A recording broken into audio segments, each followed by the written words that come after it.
And as an American, something has to be done. And accountability and justice have to be served, or else it will just continue to perpetuate.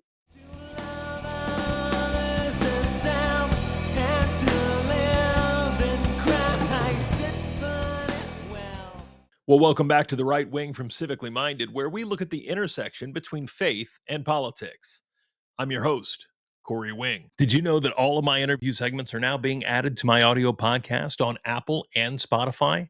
Simply search for Civically Minded and enjoy solid Christian content on your long commute while you're at work or the gym or wherever you prefer to listen to your podcasts. And be sure to tell a friend how they too can enjoy Civically Minded.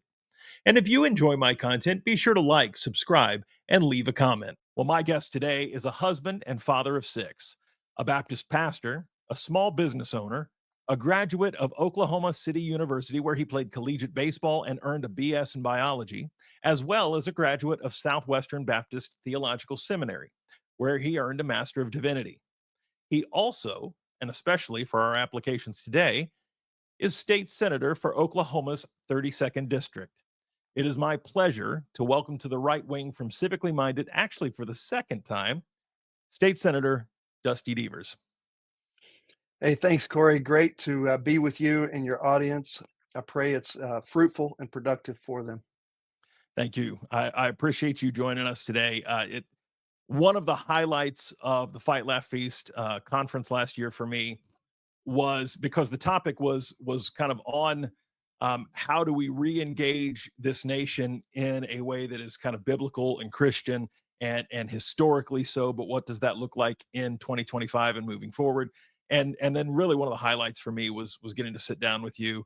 I've kind of followed your what is still a very young political career, and I've just appreciated the way that you've fleshed out and lived out your Christianity for the whole world to see. I mean, I know all the way back in January of this year, one of the newspapers in England was covering you. So, I mean, you've really gotten, I mean, you were on, Jimmy Fallon talked about you. I was like, wow. So I mean, if you take Christianity seriously and you think that Christ has something to say to the public sphere, you're going to rock some boats. And I greatly appreciate all that you've said and done to kind of steer, even if it's just our thinking preliminarily, back to what Christians should think like in the political sphere. I know you must feel like you're swimming upstream most of the time, even in a very conservative state like your own. But thank you for what you're doing. Oh, look, I've said it enough, but it's true. I am an unworthy servant of a most worthy Savior. And, you know, I would not be, I would not rather be doing anything else other than exactly what God has for me in that moment. And look, you're reviled and slandered, persecuted for the sake of Christ, then you're doing it right. And if it's any for my own fault because I'm just a knucklehead, then I'll take that and I'll own it, and I'll seek to grow and improve. But if you are reviled for the sake of Christ, then you're blessed indeed, he says, and great is your reward in heaven. So it is swimming upstream, and that's true. But this I think that's just true for anyone who tries to live very faithfully and submit their life to Christ and recognize, look, I've been crucified with Christ. It's no longer I who live, but Christ who lives within me. And the life that now live in the flesh is for the sake of Christ and for his name and his fame, his renown being known. And so I think everybody just who's seeking to be faithful is going to face an upstream swim. Amen. I know I'm in the PCA, you're in the Southern Baptist Convention. Both of us could speak to that from a denominational level, where there are real fights to kind of pull that ever leftward Overton window back to the right and try to reform, and clean up our own denomination. So now when we talk about American politics, whether at the local level or certainly at the national level, my goodness, they're not alone, because even our Christian denominations have a tendency to veer ever leftward. And if we're not extremely conscientious and diligent, then we just kind of let them slide, and before we know it, we wake up and go, "What the world happened?" So to that effect, I want to talk about something that has been all over the news here in the last week, 10 days, and I mean every American that I talk to, on honestly on both sides of the political aisle, seems pretty concerned about what's been coming out of Tulsi Gabbard's findings. She's really been uncovering some pretty shocking things that, if you're a American who really does believe in what the principles of this nation are, and primarily one of them historically being that we have equal justice under the law, then this should be pretty shocking. So how what have you been seeing, not only in your office but there in Oklahoma? How are people kind of interacting with what seems to be one of the most disturbing stories? I'm 47. I think we just were saying we're the same age. In my 47 years, this is one of the most disturbing stories that I recall. Yeah, it's very disturbing. It shows what type of a government we've been under for years. Ultimately, we get the government, we get the rulers that we deserve, and because we have not managed well in self-governing in our own lives and in the home, in our churches, and then in our cities, well, we're going to get more and more corrupt governments, and we're going to get tyrants, and we shouldn't be surprised, and we shouldn't just point the finger at them. We have to point the finger at ourselves and say, why have I not been involved? Evil never sleeps. Satan is a liar. He's a thief. He's a murderer from the start, and he has perpetually sought to usurp the rule and reign of King Jesus. And we unfortunately, as Christians, now been lulled to sleep, not because the scriptures have changed. They certainly haven't. We have received the word that is faithful and that is good for everything, for life and godliness. It's sufficient for those things. So it's not that the word has changed. I think the preaching of the word has changed. Unfortunately, it's become much more worldly minded. It's man centered. It's not as God centered. It doesn't look to the rights of God as much as it looks to the rights of people first. We've gone down the humanistic path, and so what do we get? We get tyrants who are willing to, whether directly or indirectly, explicitly or implicitly, submit to a serpentine theocracy, and that's what we get. So what we see currently, and I'll say, this is kind of an interesting interplay between state government and federal government. They are not completely separate. There's money that flows back and forth between both. There's laws that affect from the national level to the state level, and we all live in states, but we live in these this they say it's a union of states, but there is interchange, and what I'm seeing on the grassroots and the ground level, so many people are just utterly disgusted by what they're seeing, and that's on the conservative right. On the left, they still are blaming Trump for things that he didn't do, that was manufactured by a rogue government and a bureaucratic blob that is seeking to bring about they're the revolutionaries, we're the reformers, and they are seeking to undermine our republic ultimately, because it's not just them. This is all a spiritual warfare behind the Amen. scenes. This is what Paul says. Your battle is not first against flesh and blood, but it's against principalities, powers, rulers in the unseen realm. And so that's where we're fighting. I will say that these are shocking developments, and they highlight how corrupted the deep state has become.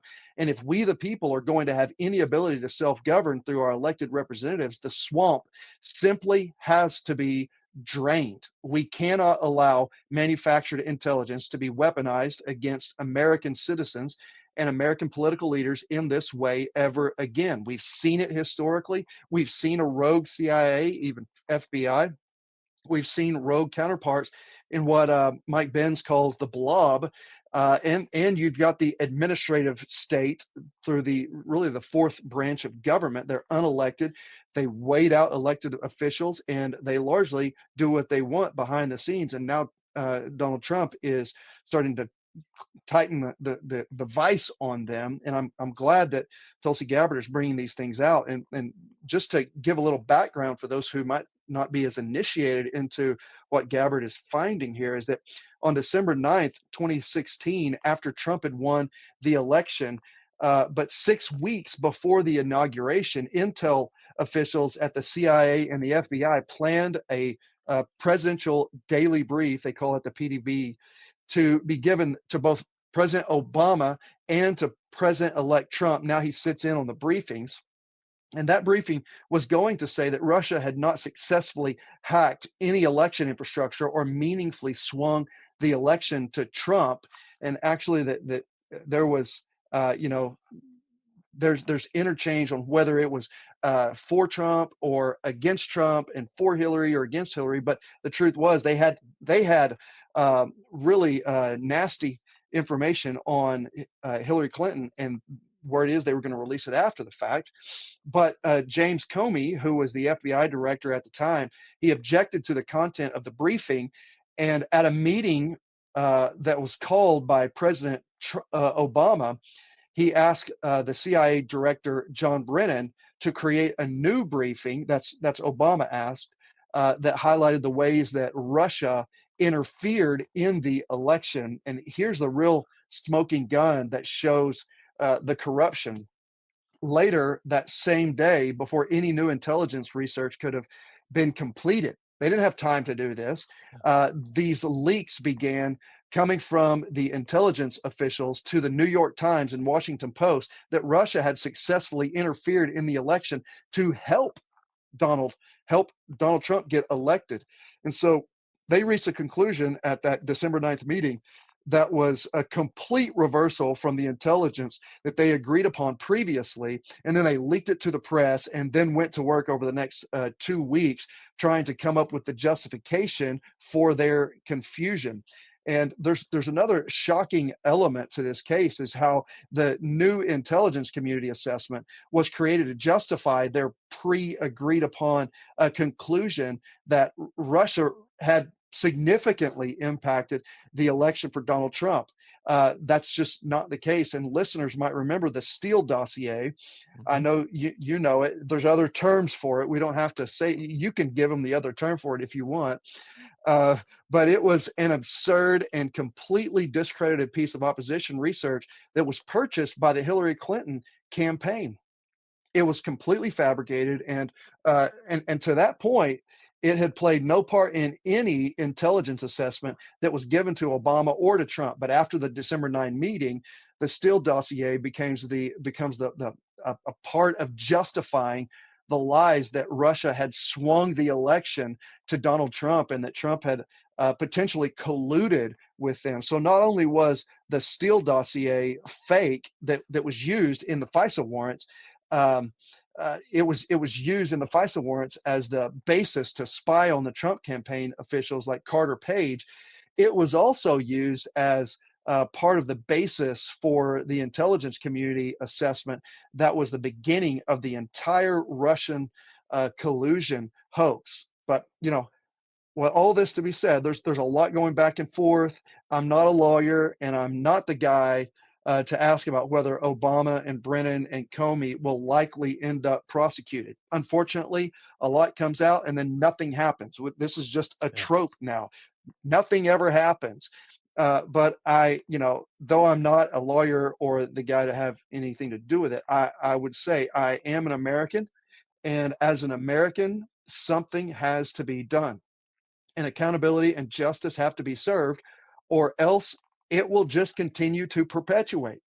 Hillary Clinton's emails, Hillary Clinton's involvement in Benghazi. What has happened? What's changed? We could talk about the Epstein and Maxwell developments.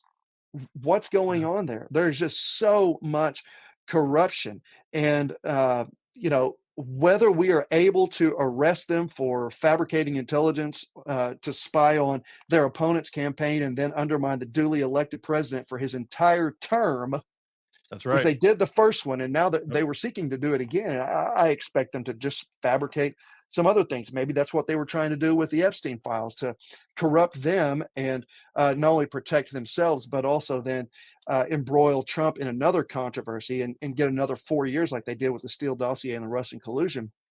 Either way, we'll have to see what the Justice Department and the courts determine. But there were certainly lies that were told under oath before Congress about the Steele dossier not being the justification for the Trump Russia collusion.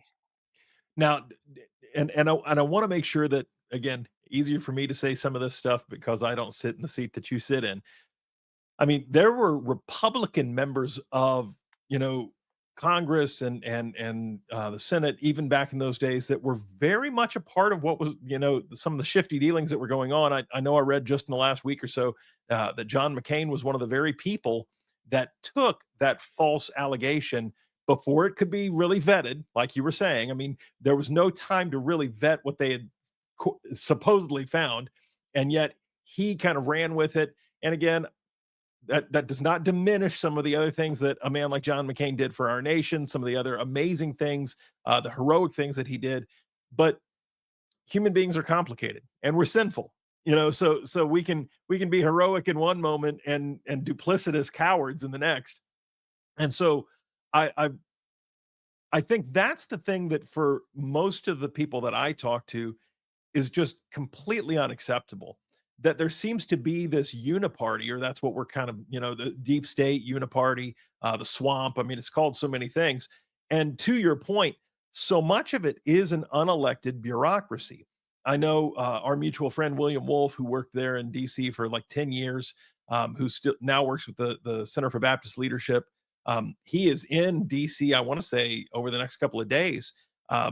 Now as a Baptist, now as a Southern Baptist liaison, almost saying, look, we expect better, but if anyone knows kind of the inner workings and the machinations of DC, it'd be someone like William. And it is astounding to the average American who is just going about their daily life thinking we've entrusted the running of our nation to people that apparently are completely corrupt and are strictly, whether they were in it for themselves from the word go, or they got into politics for all of the most altruistic and good reasons, and then were corrupted by whether it was secrets or money or any number. Again, you and I both work also as, I mean, I don't do what you do, but you work as a pastor, I work as a pastor.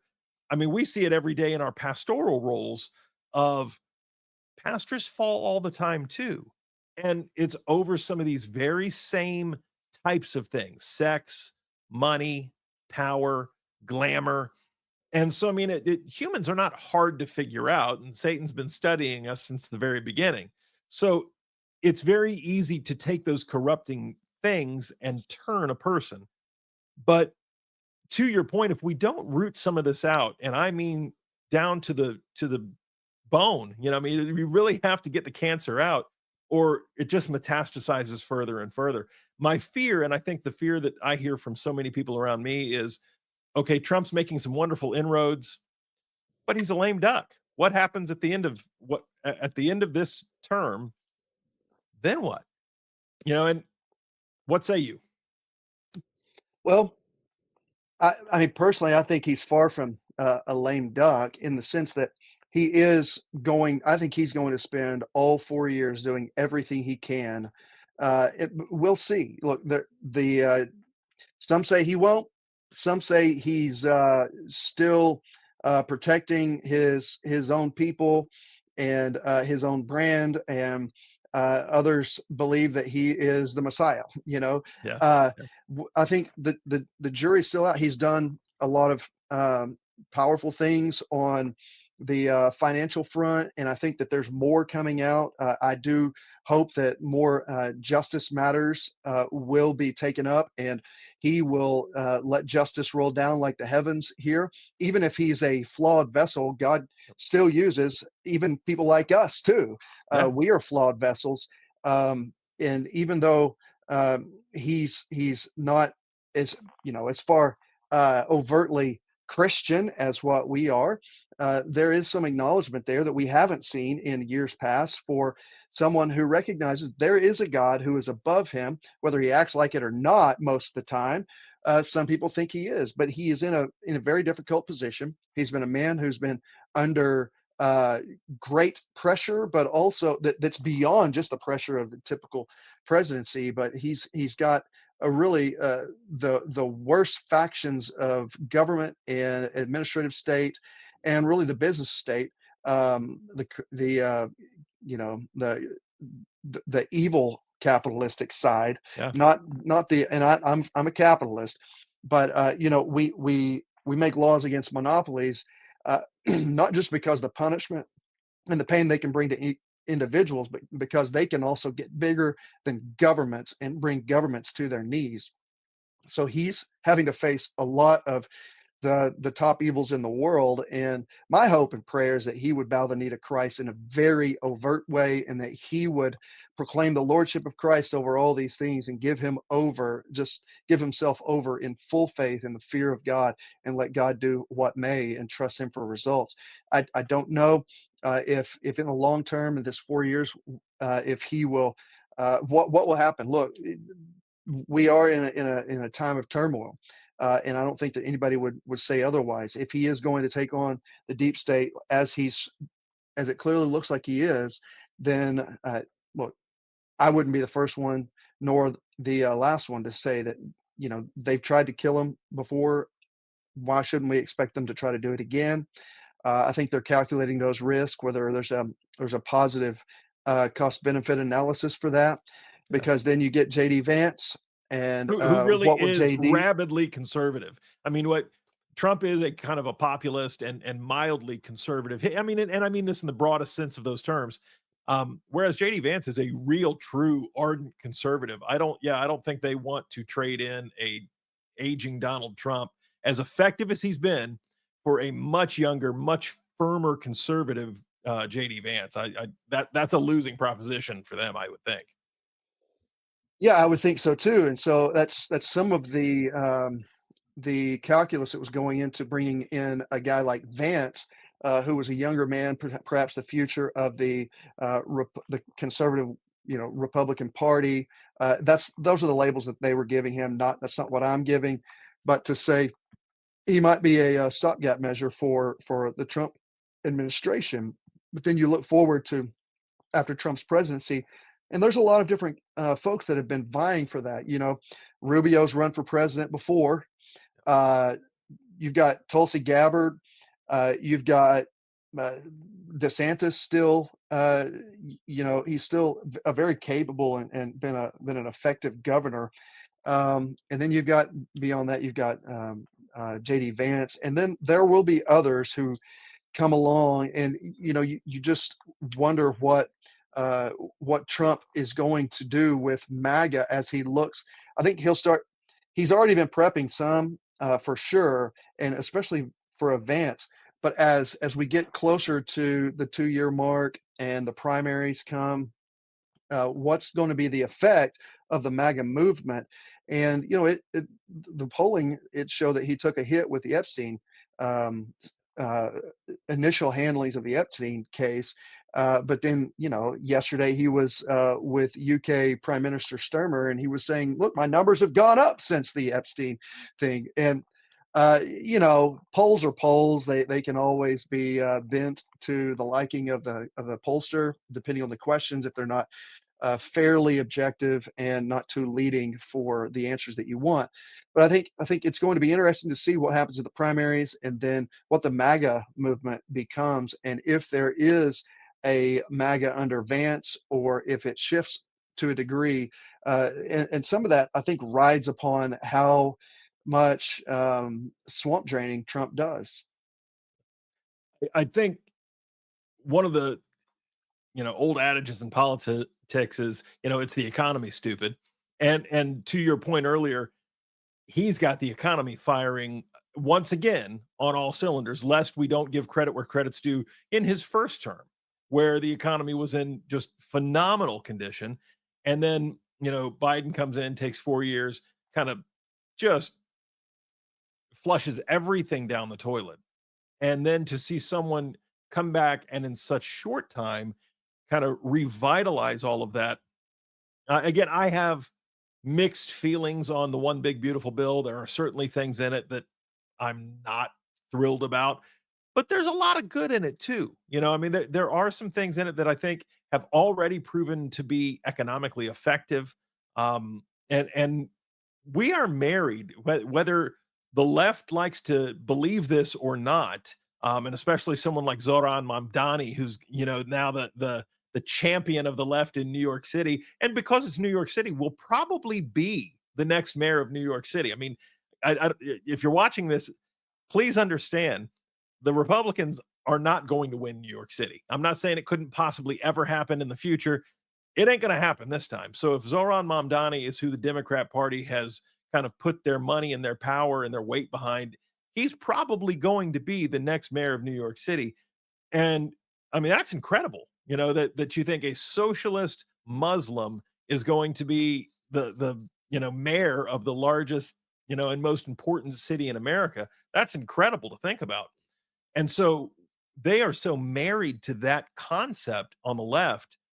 But what they don't seem to understand, and what so many young people I think are waking up to, and I think the numbers bore that out in the last election back in November, because President Trump won so many young people, especially young men, is we're married to capitalism, at least for now. Again, maybe in 100 years or 50 years, if they just continue to win on the left, and they can slowly, kind of like they did with the education system here in this country, or some, and in fairness to the left, they are very effective at playing the long game.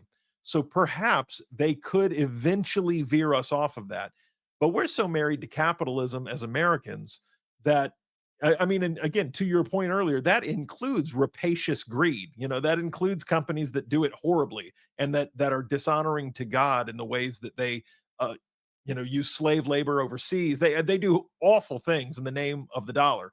But we're so married to capitalism that getting away from that is not as easy as the left has led so many millennials and even some Gen Zers to believe, because it's been so ingrained into the very psyche and fabric of who we are as a nation. You mentioned briefly the Epstein files, and I think they have been kind of a political football that was fumbled a little bit by the current administration, who, again, I don't want it to sound like I'm not a fan of. I am. I voted 3 times for Donald Trump. I don't think he's the Messiah. I don't think he's perfect, but I do think that he's uniquely gifted at being a disruptor in a time that disruption is really valuable, and is probably exactly what's needed, especially in a town like DC.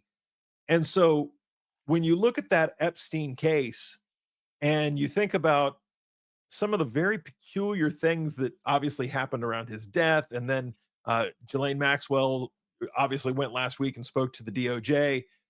We're not certain still what was said, what was done. I heard tell that Matt Gaetz had a private meeting last week in DC, who was, of course, going to have Pam Bondi's job, and then uh, some things happened, and he stepped aside, and Pam Bondi rose to the position. So because the first Trump administration struggled with so many leaks, there is, and maybe it's a naive childlike side of me that likes to think that he is playing 4D chess, that he's keeping everything so guarded because of the leaky nature of DC, and that there is something happening in the background, where justice will be met out to some of these monstrous people that have truly done it. Again, not just what you and I as Christian pastors would say are abhorrent activities. I mean, your average American, even non-believing American, would look and go, this is gross. This is really nasty stuff. So, I mean, I'd like to see that move forward, because justice is certainly something we learn from the very hand of God. Yeah, that's absolutely the case. And again, we're in the situation where uh, Epstein working alongside our own Central Intelligence Agency with other countries.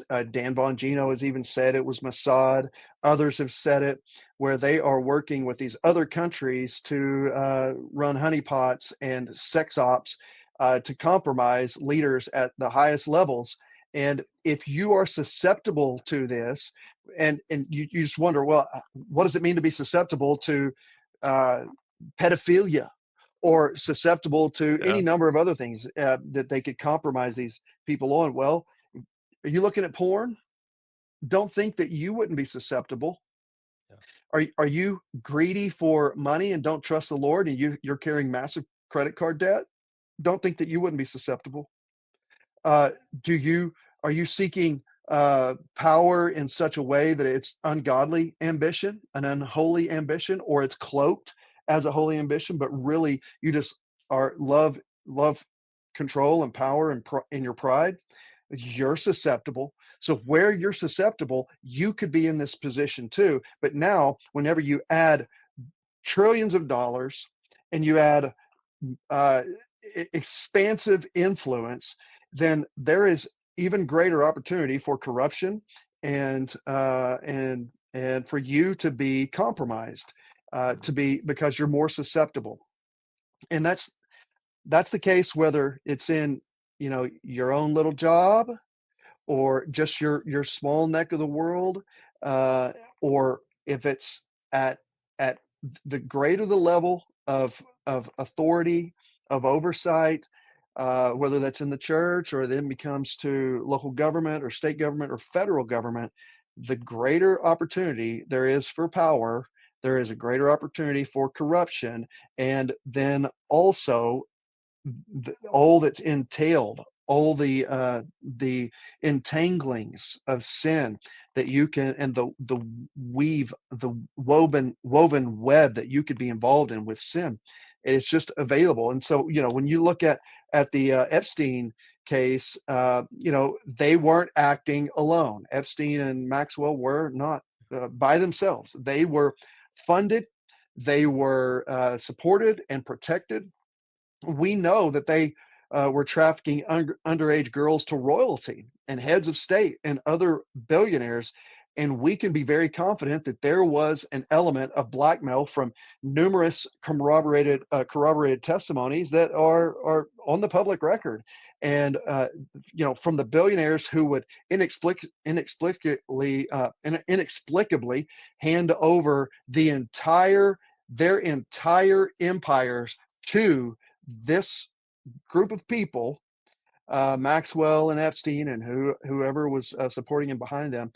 And we know it from the fact that every square inch of some of his properties where these assaults would occur were covered by surveillance cameras. He was recording everything. And we also know that Alex Acosta, who was the federal prosecutor who let Epstein off the hook in 2008, told the Trump administration officials in 2016 that he gave Epstein a non prosecution agreement because Acosta was told that Epstein, quote, belonged to intelligence, end quote, and that he needed to back off. Trump needed to back off because he was above Acosta's pay grade. Now, those are a lot of the things we know. We know he's been brought up for charges elsewhere in Florida and he had sweetheart deals given. And we've seen evidence, plenty of evidence out on the open records. And there are people who are putting Epstein files and lists out in the public record. But there's a lot we don't know about the Epstein story. And Ghislaine Maxwell is one of the few people who knows where all the bodies are buried, so to speak. And I certainly hope that she is willing to help the investigation so that the victims can get justice and the American people can know the truth about Epstein, and our governments and other foreign governments and their involvement in our republic that has just been not just marred, but thoroughly damaged by this, and so that dozens of Epstein's pedophile friends who so far have gotten away with it will be taken down. Well, and you see, I mean, recently Diddy, went through his court proceedings, And again, I think a lot of people, myself included, looked at what ended up basically being a wrist slap for him. I mean, sure, he spent some time in prison awaiting his trial, but when I heard the verdict that came down from that, I thought, "Are you kidding?" Yeah, that. But we've fostered a society because we've veered so far from Christianity. We veered so far from Christ. Preachers have been so weak in their pulpits to call sin sin, and then uh, we've had so many pastors fall to their own propensities, to their own sinful deviations, um, that everyone just kind of assumes, well, who am I really hurting?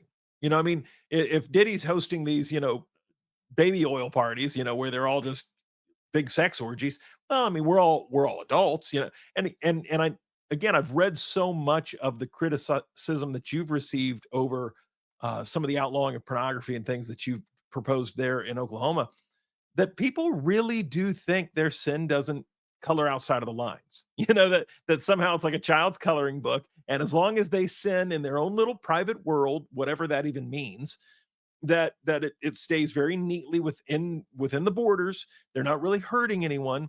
But again, you and I, and again, we can put our pastoral hats on for a minute. You and I know both from that role that's not true.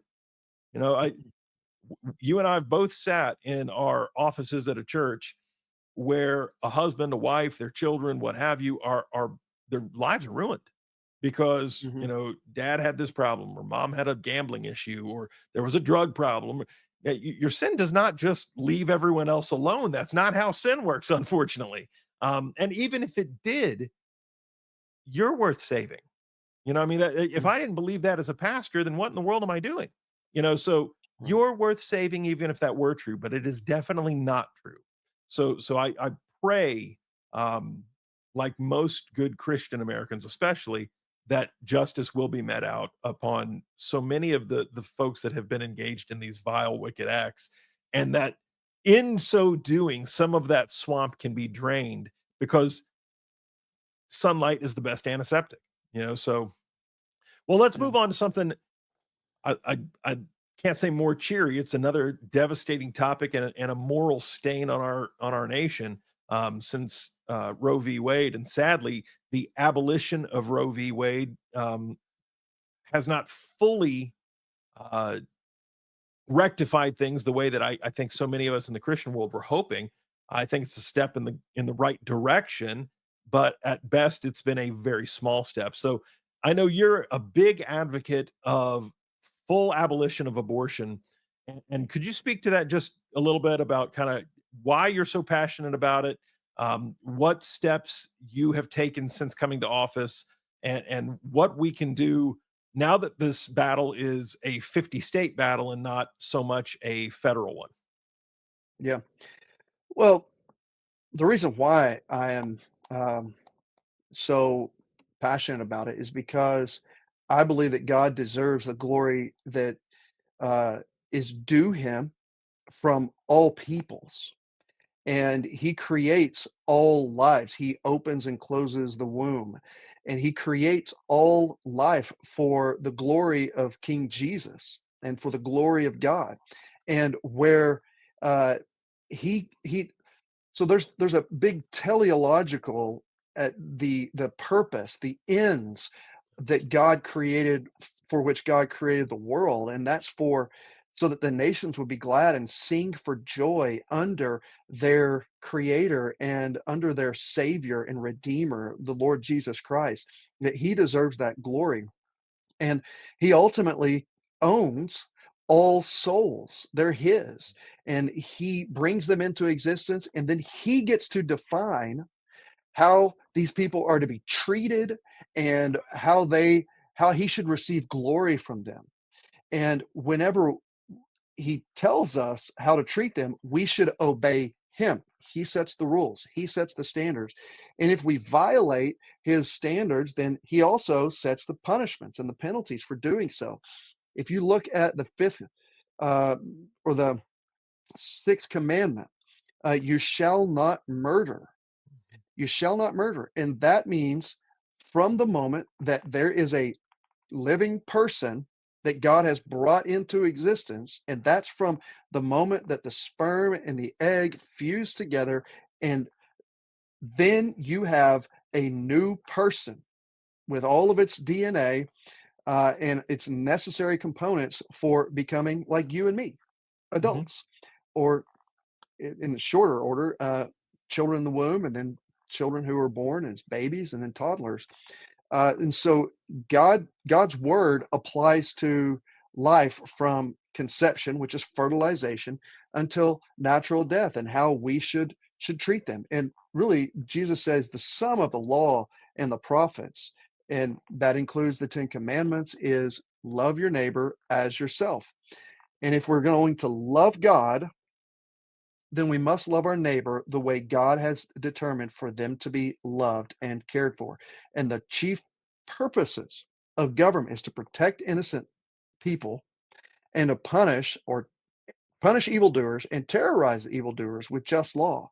And right now, there is not a single state in the United States that has where abortion is illegal. Yeah. And some people might say, no, wait a minute, abortion's illegal in 14 states. Well, why then are legal abortions happening in those states? Every state. Since the overturn of Roe versus Wade, we have more abortions. And you would say, well, how is that the case? And in these 14 states, they've banned abortion. Well, they banned surgical abortion. The They pill is banned still paying. there. Yep.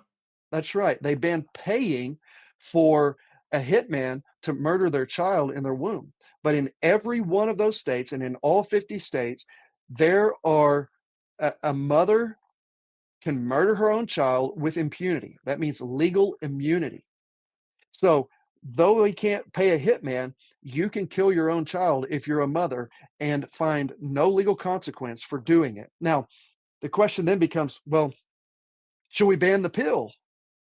If we ban the pill, because the majority of abortions, especially in these states that have banned surgical abortions, if we ban the pill and move abortion from the murder mill to the mailbox, can we just get rid of it? And then that would get rid of abortion. That would functionally ban abortion. Well, that's just not true, uh, because you have to think in terms of categories.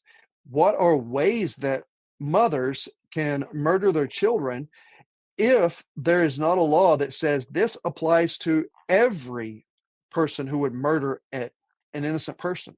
And by every person, we include the mother. So we're not criminalizing pregnancy. We want pregnancy. Yep. We praise God that children are born and that children are that mothers become pregnant. We praise God for that. Now, doesn't mean that all the circumstances of their pregnancy are the best or desirable or shouldn't have someone like a rapist punished. We want to see far stricter punishments. I'm a proponent of the death penalty for rapists, but we want to see all these children protected. And if we just ban the abortion pill, and it's like banning a certain kind of gun because the gun is what kills people. It's not the gun per se that's killing people. It's the murderer. It's the one who is with malice aforethought pulling the trigger and killing someone. And that's the same with taking an abortion pill because there are tinctures and there are herbals. A mother could starve herself and thereby starve the baby. She could be violent to herself. So we're not going to go in and say, well, knives are illegal, guns are illegal, vehicles are illegal because all these are instruments for murder. No, we have to, like we do with the rest of the homicide code, bring this exception to a homicide code that says this law in every state, it says this law shall not apply to a mother who takes the life of her own child. We have to apply it consistently. And that means don't just ban the pill, treat all innocent lives equally, give equal protection under the law. And people need to understand that that's why abortion is still legal in every state because every state allows for mothers to kill their own children with malice aforethought and impunity. Well, and if that child were born, came home, and within the first 12 hours of being home, that mother then killed that child, we would. So I mean, the inconsistency of the application of that law is what is so mind-numbing to so many of us. Again, I'm not a lawyer either. You said that earlier. Again, we have a mutual friend in Davis Yance who is a lawyer who I've had on my program. And again, the legal inconsistency is just so incredible that we have to jump all kinds of crazy hurdles, mental hurdles, and even jurisprudence hurdles to arrive at such an unjust law code that would say, well, everyone's equal protection under the law unless you're not born. I mean, that it's just an incredible miscarriage of justice, and that really is the right term. I mean, it is a true miscarriage of justice. That's a word we use when the Lord decides to take a child prematurely, um, which again He gets to do. I mean, and Mhm, my wife and I have had four of them, so I don't say mm, this as someone who hasn't felt the sting of that. I have, but he is God. And as Job said, the Lord gives and the Lord takes away. Blessed be the name of the Lord. So it's just an incredible um, topic that I think a lot of Christians say. Well, we do talk about it a lot. I mean, we've been picketing outside of abortion clinics since the '80s. And how much good has it done? So yeah, we need to do something differently because 40 plus years of picketing outside of abortion clinics has not really worked or saved any lives. To your point, there's more abortions happening now. I'm in North Carolina. We've become an abortion destination because the states south of us have all quote made it illegal. So people, women from Florida and Georgia and Alabama and all across the southeast, which are more red than us, we've become a very purple state here in North Carolina, because the cities are starting to population max, and of course, as the cities grow more population than the rest of the state, we start to turn blue. And so, I mean, as a North Carolinian, I'm appalled that we are seeing far more abortions in my state than we were seeing prior to the Roe versus Wade being overturned. So thank you for your clarity on that. I appreciate how distinct the language that you use is, because I think that's where so many of our opponents twist us up like pretzels. And I see that in so many Christian circles. When uh, tons of the people at my church, your church, every church say, well, I would witness more even. I would share my faith more, but I'm really worried they're going to ask me a question I don't understand, or they're going to, because the lost world knows that is a weakness for us. We can get Christians can get so twisted up so quickly, with language, and then we kind of cower down. So thank you for your very careful language on that. I appreciate it. Now, kind of well, finally, as thank you. we round the corner here, something that's near and dear to you and I's hearts, that is completely unrelated to anything else we've talked about, though it does fall within kind of legal and governmental parameters. Um, my family's been in real estate for 3 generations. My wife is still in real estate. My mother is, my brother is, my dad was before he passed on. My grandparents were. I spent 20 years as a realtor before I went into full-time ministry. You have worked in real estate as well, I know.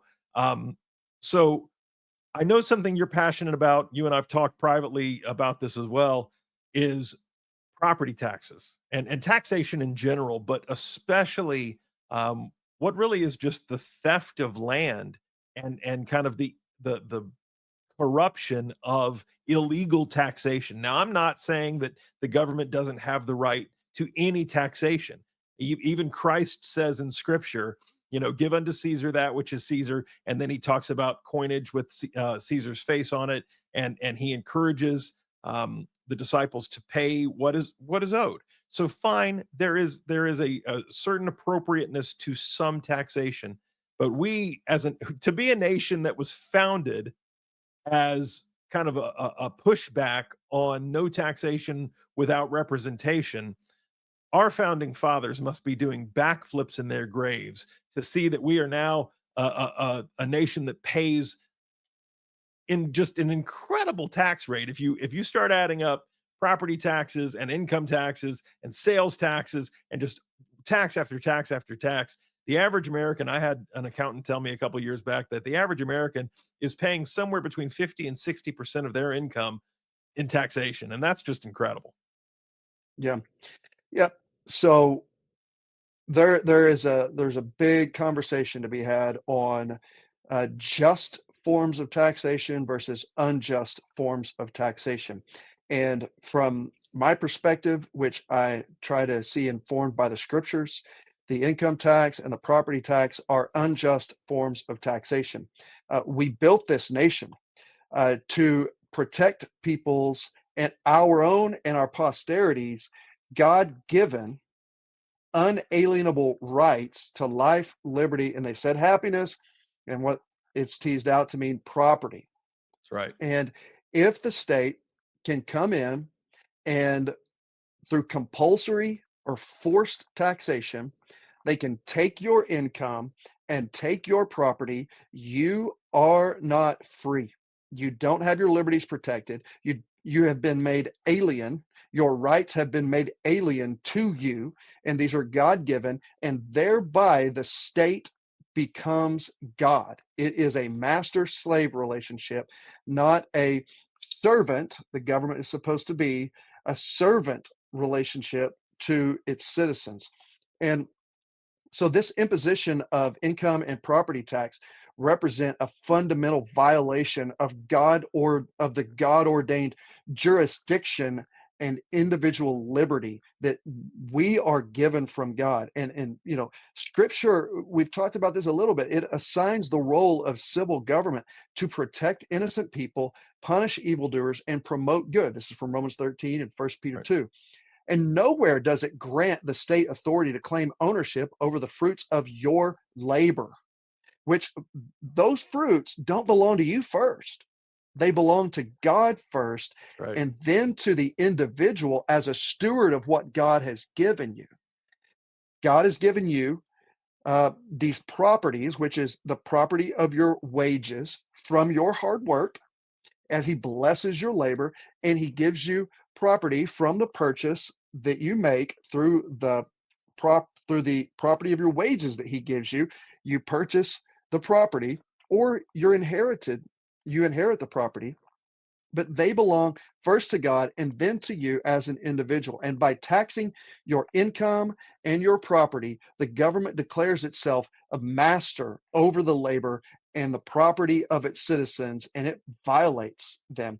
And we are in a statist. We're in a position of statism where the state has become the god. And income tax, property tax unjustly undermined the biblical principle that laborers are entitled to enjoy the fruits of their work. And we see this in Ecclesiastes 5 and First Timothy 5. And when the state confiscates your income through taxation, it reduces the individual. It doesn't elevate the individual, it crushes the individual to become a ward of the state, and it strips away the autonomy that's necessary for personal stewardship. You can't be a good personal steward over your own possessions that God has given you if the state comes in and it inserts itself between you and God, and it undermines the autonomy that's necessary for family provision and charitable giving. Why do we have so many problems with uh, you know individuals and churches not doing some of the things that the government should do? Well, there's multiple reasons for that. We've outsourced that to the government because, well, this government's taking all of our money. Let them do this. But this whole thing needs to be inverted, where we submit to God. We have a direct line between Him in being stewards over our provision, and part of that stewardship is charitable giving. We do the good works that God has put before us, and some of that is helping the poor and needy in our community. It's clothing them, sheltering where we need. So it is really shifted allegiance from God to the state as the provider. And there's multiple ways we see that. But maybe I can say a couple more things about that. There are historical arguments against the income and property taxes that have been prophetic.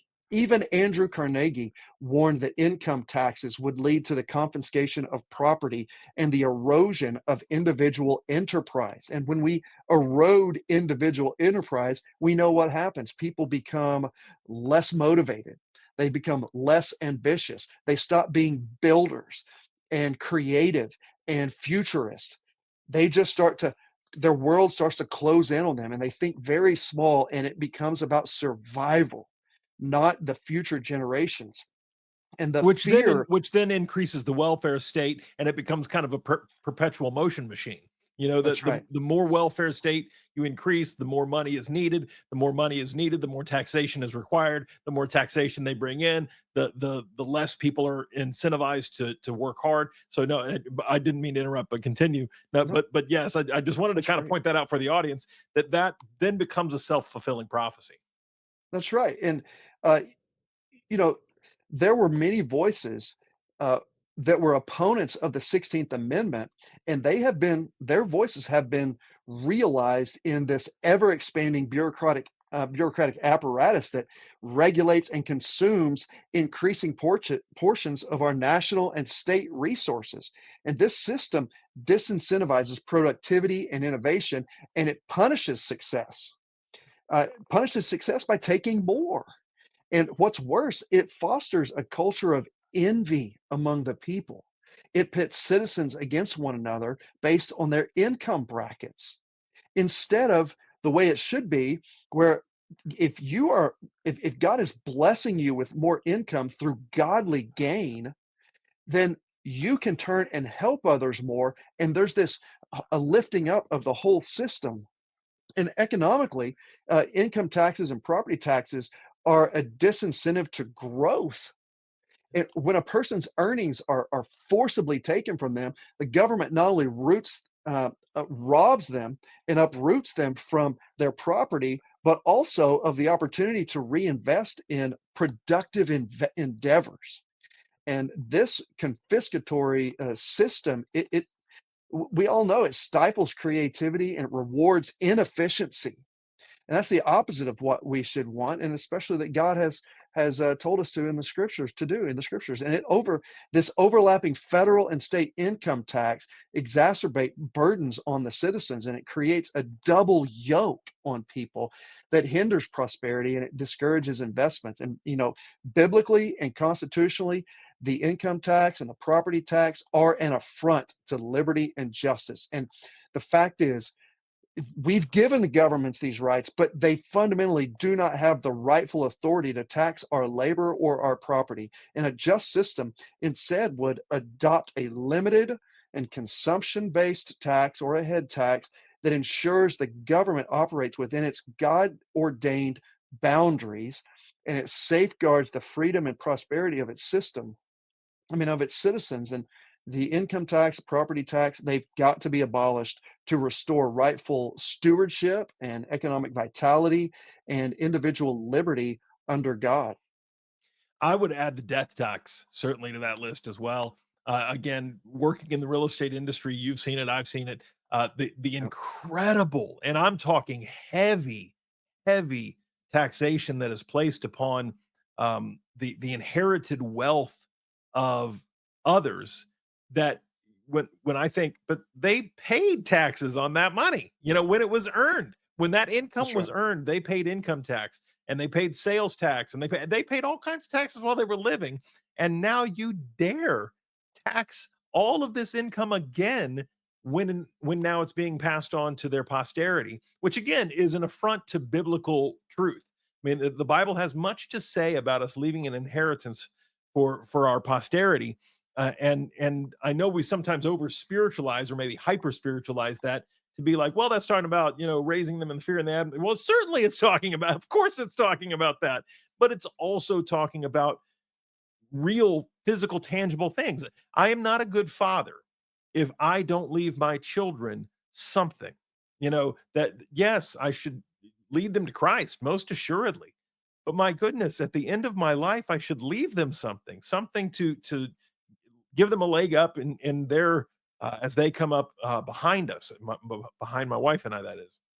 And so Mhm. I couldn't agree more. I think income tax, property tax, and like I said, I would include the death tax as well with that, are completely anti-constitutional and unbiblical to the nth degree. The To your point about the income tax in this nation, it's got the best marketing plan in the world. We call it progress. It's a progressive income tax structure. There's nothing progressive about it other than it keeps increasing the more money you make. That's what Mm. it means by progressive. So if you never understood that term, let me suss that out for you, my audience. Progressive in the fact that if you make more money, you're taxed more. So the lie, the absolute gaslighting lie that we want the rich to pay, quote, their fair share, they're paying more than you now by many, many measures above you. If you're in the lowest income levels in this country, you pay the least taxation. You can go study it, Google it. I'm not making this up. Go look it up. It's easy to find. The highest earners in this country are paying for all of us. And so the Mhm. more money you make in this nation, the more you pay into the system. Bernie Sanders and all of them, AOCs of the world, again, the Zoran Mamdanis, they are lying to you because they know you're gullible enough to believe it. So become more educated, not just about your civil and civic rights, but about what the scriptures have to say about these topics. God is not silent about so much of our lives. There's sphere sovereignty issues that are at play here that are being trampled all over. That again, we could spend another half hour on, most assuredly. But pastor, senator, uh, my friend M- Dusty, I'm so grateful for your time today. You are a credit to your church. You're a credit to your state. I'm grateful for what you do for the kingdom. And I do not just mean that in the ecclesiastical realm, though I'm grateful for that too. Thank you for what you're doing in the civil realm.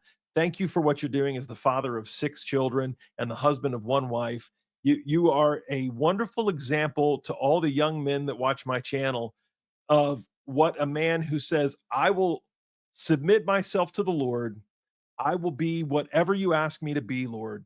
I will try to live in a way that is righteous and upstanding and holy with your help. We're incapable of it without the Holy Spirit, certainly. But Lord, if you'll help me, I will step into whatever arena you ask me to step into. I will trust you to lead and guide and direct me through it, to safeguard me against what will be innumerable attacks, which my friend, I've watched you suffer through. And so know that you have a friend here in North Carolina. We are praying for you. We cheer you on, and if ever we as a program or my church or just me personally can be a blessing to you, my friend, please know you got a friend here. Thank you, Corey. That means a lot. If you don't mind, I will say I am in campaign season now, and I've got to run again this coming year. It looks like I might have a couple at least opponents so far. We don't have to declare technically until April of 26, and then my primary will be in June, and then the general in August. But I am in campaign season, and I do need to raise funds. I need ammo to then fire these biblical bullets, so to speak, in the way that God would have me. And there is a lot of evil in the world. And in my first campaign, whenever I was virtually a nobody on the political scene, they spent over $1 million to try to destroy and Mm, defame my name and violate the ninth commandment over and over and over against me and destroy my family's reputation and really attempt to destroy our livelihood. And I only expect that to be even worse this time through, considering all the death threats and the assassination plans that have come against me already. And so I would just really value any support that your listeners could give. You can go to dustydeevers2023.com and you can donate there.